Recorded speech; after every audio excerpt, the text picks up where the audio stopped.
What is up, Earth's mightiest subscribers? It's Ernie, Blerd without fear.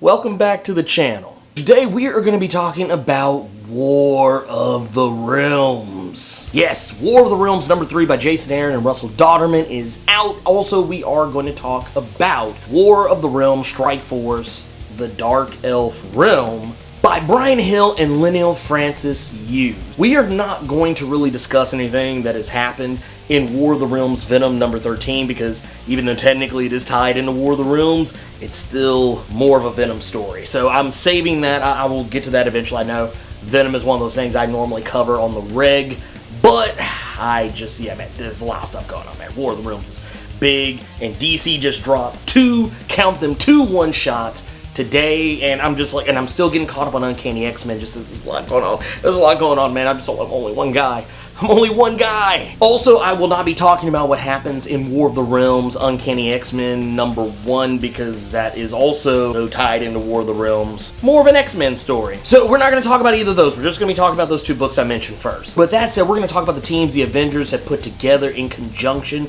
with Freya and Jane Foster's Asgardian forces. And we're also going to talk about how those teams are faring and what's the state of the world by the end of all of it. But before we get started, it only takes 2 clicks to become one of Earth's mightiest subscribers. Click, click. Man, it ain't looking good. It ain't looking good, man. I'm gonna go ahead and say it right now. Man, it is bowling shoe ugly. Since we left off, the world has literally fell into chaos due to Malekith's League of Realms coming down and crashing upon Earth. We know that Laufey has claimed all of North America as New Jotunheim, so there's that. We also know that Malekith and the Dark Elves have claimed all of Europe, pretty much, as New Svartalfheim. We are also aware that at this present time, the Angels of Heaven are waging war against the Dora Milaje, and this war is for the fate of all Africa. Meanwhile, Amora the Enchantress is raising an army of the dead in South America and has pretty much claimed it as her territory. Meanwhile, the Queen of Cinders has been waging war against all of Asia and Russia and has pretty much taken it under as New Muspelheim. And Ulik and the Trolls have conquered Australia and have claimed it as the Kingdom of the Trolls. Even Namor in Atlantis is having troubles fighting off the armies that are waging war under the sea. But there is still some sliver of hope. Out there in the world, Captain Marvel and the War Avengers, a team consisting of Venom, Deadpool, Captain Britain, Sif, Bucky, and Weapon H, have pretty much been trying to fight off all of Malekith's forces across the globe, and right now, they are in Europe fighting against Malekith proper, who, might I add, Malekith has just recently come into possession of the Ebon Blade, the signature weapon, and one of the most powerful anythings in all of the Marvel Comics universe that belong to the Black Knight, because he just got his fade run. And now that Malekith is armed with this most powerful artifact, you gotta remember Malekith is already an uber powerful sorcerer. He doesn't absolutely positively need a powerful artifact as the Ebon Blade. However, he has it. And right now his forces are running roughshod across Europe in the War Avengers, even to the point where Venom even put some pause on Malekith, but it is all for naught. And this is also part of the reason why I'm not talking about the Venom issue, because I want to kind of save it. I want to see where this narrative thread goes before we go too much deeper into it. But Venom winds up getting rinsed by Malekith with the use of the Ebon Blade, because you gotta remember Malekith is a sorcerer, he knows all things, and he is fully aware of what Venom is. He, even while he is fighting Venom, has a conversation that we don't really get to be a part of, but we know that he's had it.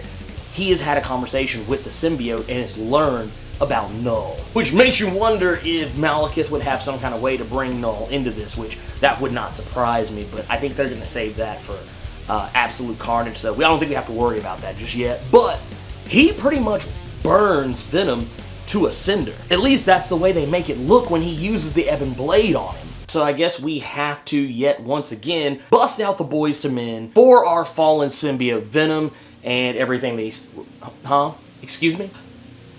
I can't use the Boys to Men again? Oh, they flagged us last time. Oh. So yeah, we're not going to play any Boys to Men. But for right now, Venom is safe. Apparently, I've been informed that Venom is on the cover of War of the Realms number 4, and he is very clearly on a leash being held by Malekith. So,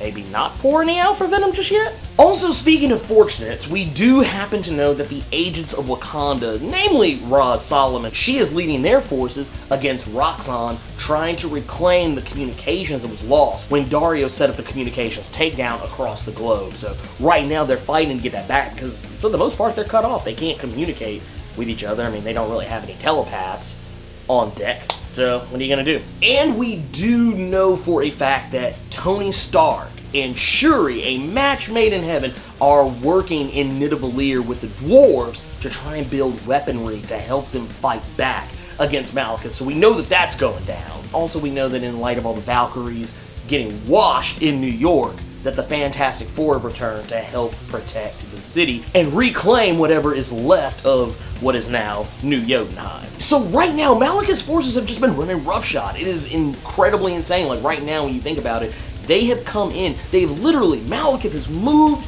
into Earth. He has moved all of the other realms onto Earth, has bought new furniture, repainted the walls, he has built a deck on the back of the house, put in an in-ground pool, and he is about to remodel the kitchen. This is why I kept telling y'all need to put respect on Malekith's name, because he is a force to be reckoned with, especially with the army that he has built around him. The guy is no joke anymore. Now, I mentioned earlier that Freya, Captain America, the Avengers right now, they are trying to put together teams in hit squads to handle different missions across different parts of the universe. Right now, they need to spread themselves very thin in order to fight back against this threat, which seems to go against conventional wisdom, but we're on a timetable here, so it kind of makes sense. So what Freya does is she tasks Captain America to lead a squad of Spider-Man, Wolverine, Luke Cage, and Iron Fist on Pegasus' back to ride into Jotunheim to try to find their lost comrade Thor. But here is the problem they run into. When they get to Jotunheim, it's not just the frost giants that are trying to kill them. Jotunheim is a very inhospitable place if you are just a normal human,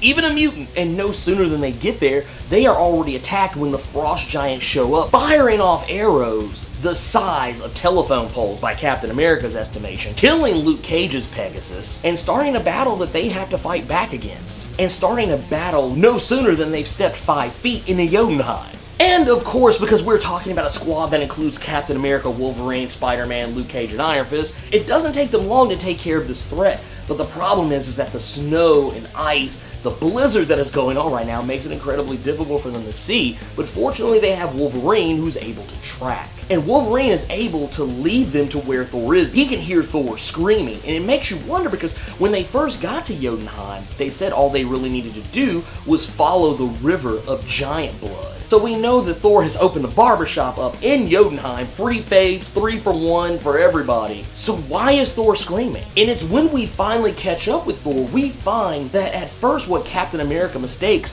for Thor being surrounded by numerous mountains turns out to be numerous dead giants. And when we see Thor, Wolverine lets Spider-Man know we cannot approach him right now because what he's seen in Thor, he's all too familiar with. Thor is going through a berserker rage, swinging one of his many hammers that doesn't even really have a hammer on the end of it anymore, covered in blood and missing his golden arm, screaming for Malekith to send more giants for him to kill.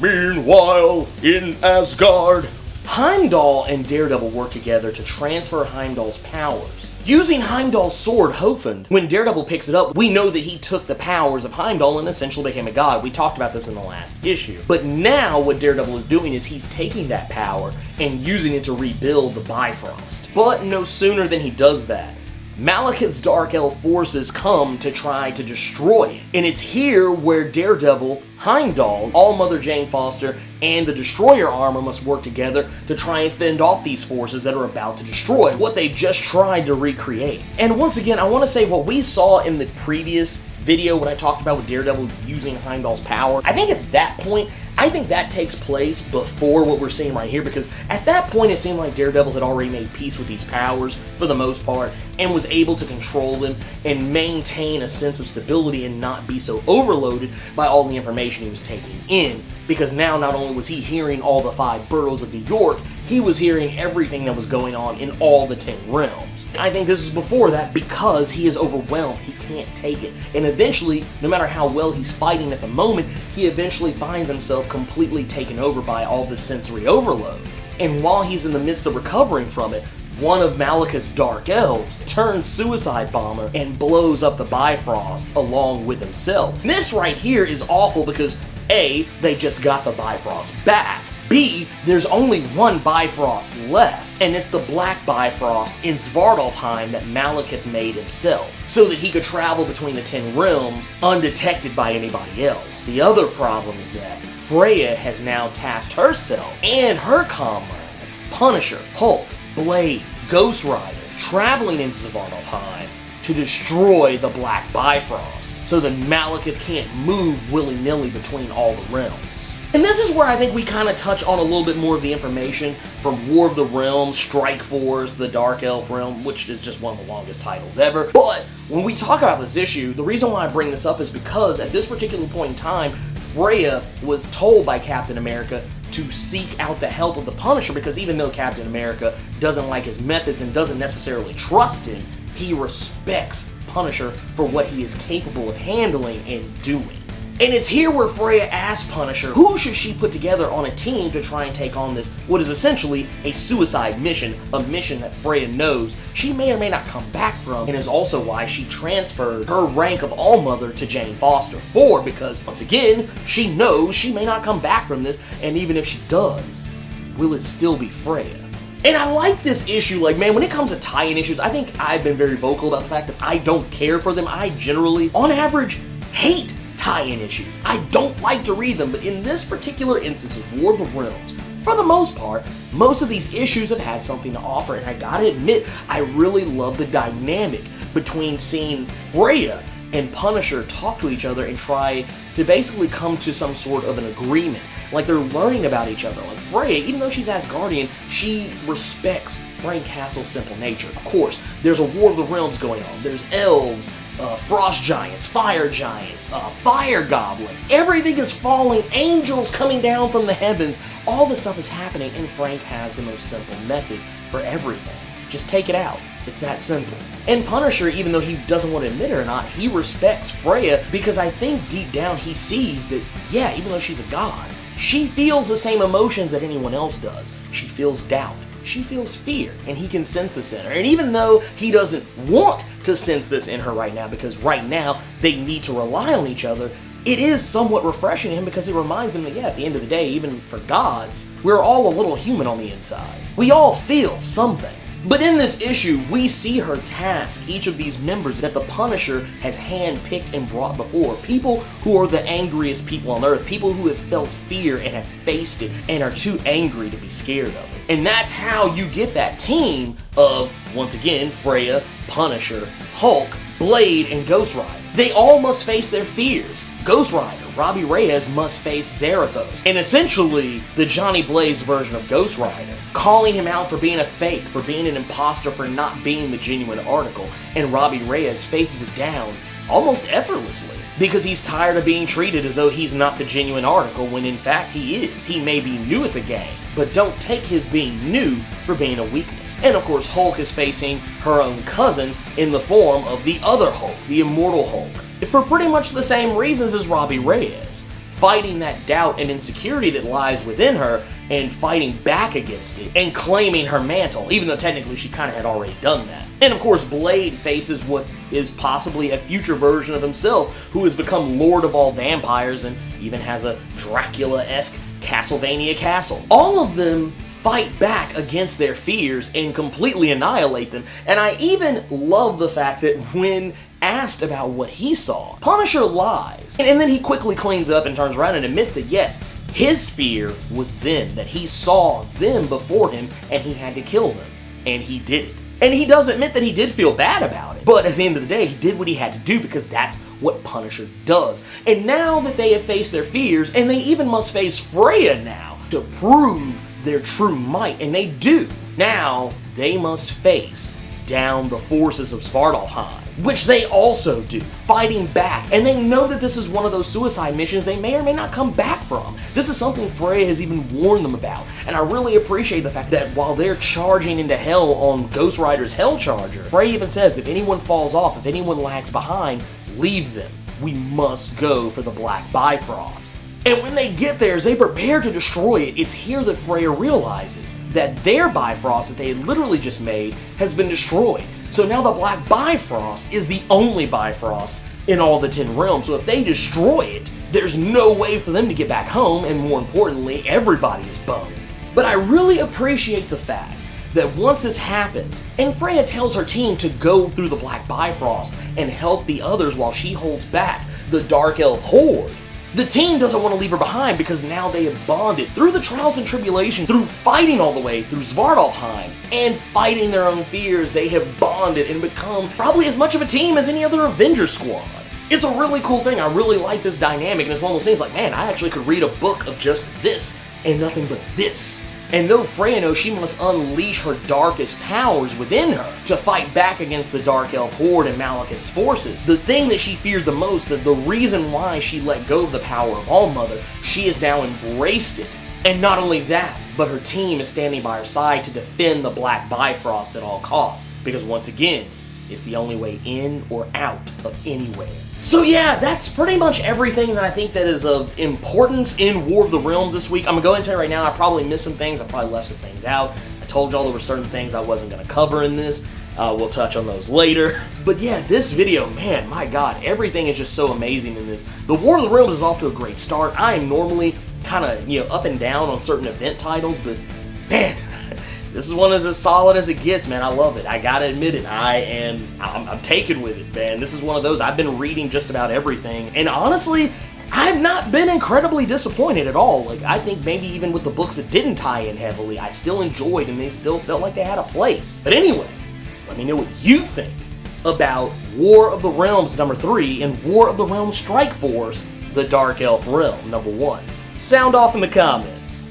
If you enjoyed this video, Hulk smash that like button. And if you want to see more awesome videos like this one, make sure you click subscribe so you can become one of Earth's mightiest subscribers and tap that bell so you know when I post up. And if you want to become one of Earth's mightiest patrons as well, swing on over by patreon.com/blerdwithoutfear. And if you chuck in a buck, you can get some exclusive content. And if you don't want to become one of Earth's mightiest patrons, that's fine too. Hey, all I ask is that you like this video and share it with your friends. And who knows, maybe they'll become some of Earth's mightiest subscribers too. Anyways, thank you for taking the time to watch this video, and while you're here, go ahead and check out some of these other videos I got floating around here. But until next time, Plus Ultra!